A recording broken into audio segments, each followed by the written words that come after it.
यो वर्षको लागि मेरो लागि सबभन्दा खुसीको कुरा भनेको चाहिँ धेरैजना नेपाली युवाहरूले एसईओमा फ्रिल्यान्सिङ करियरमा सुरुवात गर्नुभएको छ र आफ्नो पहिलो पाइला चालिसक्नु भएको छ। तपाईहरुलाई बधाई छ। तपाईको फ्रिल्यान्सिङ करियरलाई सेटल गर्नको लागि म तपाईहरु सँगसँगै सदैव काम गर्नेछु।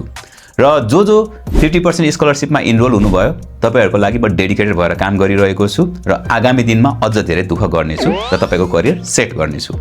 र विविध कारणवश यदि तपाई चाहिँ छुट्नु भयो भनेदेखि चाहिँ मन खिन्न नपार्नुस्।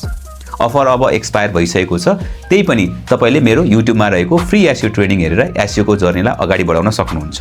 र 2082 मा म तपाईहरुलाई एसईओ सिकाउनको लागि अझ धेरै लर्निङ मटेरियलहरु र वर्कसपहरु लिएर आउने नै छु।